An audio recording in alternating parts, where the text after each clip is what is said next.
Esse retrato que eu estou mostrando agora é um autorretrato de Anders Zorn de 1860.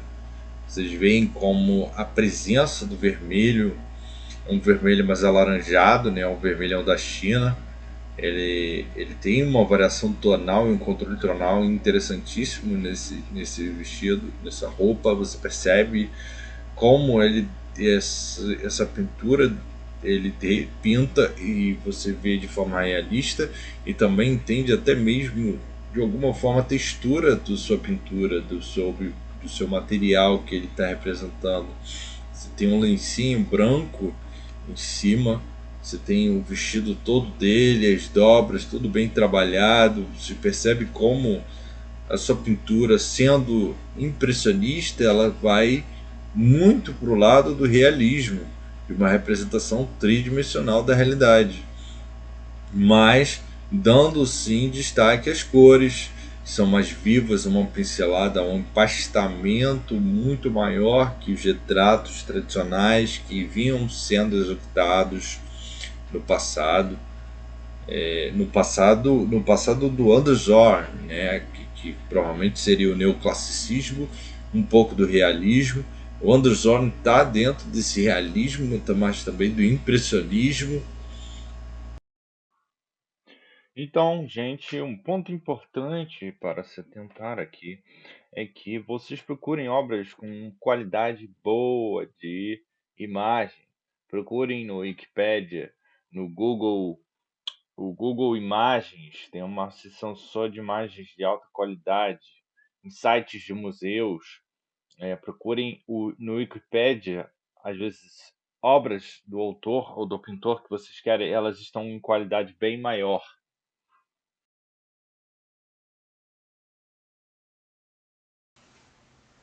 Então, essa referência do Anders Zorn, ela tem que prestar atenção. Como um avaliador, né, identificando a obra de um artista que você quer se sentir influenciado, né, de certa forma, estudando a obra, a gente percebe que tem uma quantidade de tinta bem considerável. O pincel dele, ele passeia bem pela tela, não marca tanto a pincelada, pois ele tem um realismo, né? Bem, trabalha bem as massas de tinta, com bastante tinta. É um realismo bem interessante. Eu diria até que há uma certa simplificação. Vocês veem o preto, o ocre, né? Você pensa, né, aquele brilhozinho do dourado da roupa dele, né, como ele poderia fazer isso?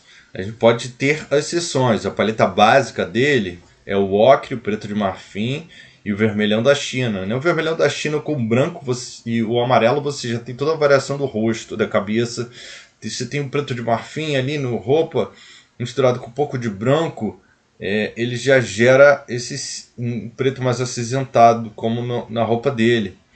Né? E você pode criar variações, seja um preto mais esverdeado, né, mais amarelado, ou com um pouco mais de vermelho, mais quente.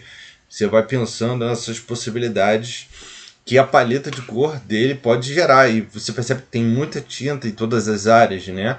É uma pintura que ele pintou com essa carga e não ficou trabalhando durante muito tempo, né? Aqui nós temos o retrato de Marta Dana, esse retrato de Anders Zorn. Vocês podem ver como esse preto ele trabalha, tem uma variação de tons. Ele não é preto fundo, tu vê que só tem alguns pontos que ele tem um preto mais escuro. Ele tem essa iluminação que é gerada, muito bem trabalhada do seu preto. Um ambiente interno com fundo branco, bem interessante esse fundo, quase chapado, apenas a presença da sua sombra na parede. Vocês veem que é uma parede por causa da sombra projetada da personagem. Esse vestido, né, representado essa mulher de uma forma bem arrumada, de fato para um retrato, com joias, um chapéu diferente, provavelmente algum chapéu da moda da época. E você percebe por essa pintura que a sua pintura tem esse excesso de tinta. Você consegue ver através das suas obras que tem um excesso de tinta. A sua pintura não busca uma complexidade, um excesso de informações, mas sim uma pintura bem executada, com valores, né? Que é o claro escuro bem trabalhado no momento certo. A sombra do seu colar você vê como é escura, tem uma variação de sombra à sua direita, a sombra projetada da cabeça é muito bem executada. Você vê que os contornos nem todos são lineares, né? Sua imagem, você sente ela pertencente ao espaço, né? O corpo dela, a cabeça. Você vê que os contornos eles são bem difundidos no espaço. Ele trabalhou muito bem essa obra, tem muitos elementos técnicos para avaliar, de claro escuro,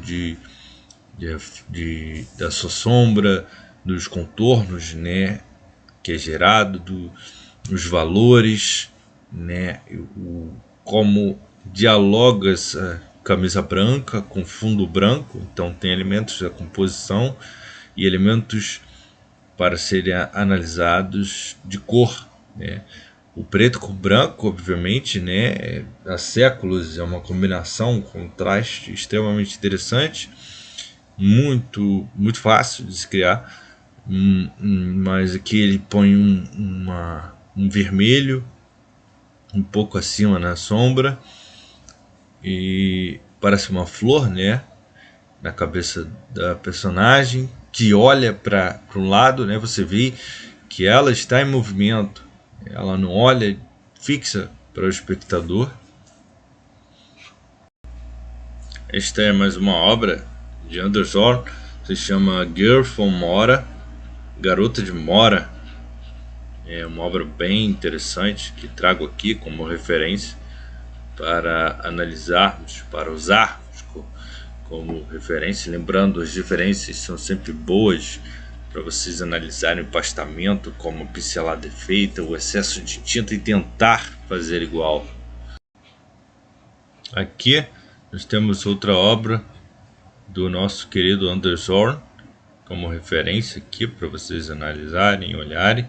Vocês veem como essa pintura ela tem um ar de simplicidade, pinceladas largas ocupando grandes espaços, mas um claro escuro muito bem trabalhado, muito bem definido, uma iluminação interessante sobre a cabeça da personagem, sobre as mãos, né, um controle, né, desse claro escuro, uma variação de neutros, né, no fundo e na roupa, e alguns pontos escuros na roupa, na sombra do braço, onde a personagem apoia. Ela está apoiada em alguma coisa e abaixo dos braços tem uma sombra um pouco mais escura que dialoga com outro ponto escuro atrás da cabeça dela, um pouco mais acima. Há um recorte acima na diagonal, fazendo uma diagonal. A sombra do seu braço faz uma diagonal com a diagonal de cima, né? Você percebe que parece até uma brincadeira de composição. Essas linhas são fortes no fundo, né? Elas quebram todas essas variações da vestimenta dela. Essa linha forte vindo do fundo, que poderia ser chapado, poderia não ser tão bem trabalhado, essas madeiras, mas se percebe que são madeiras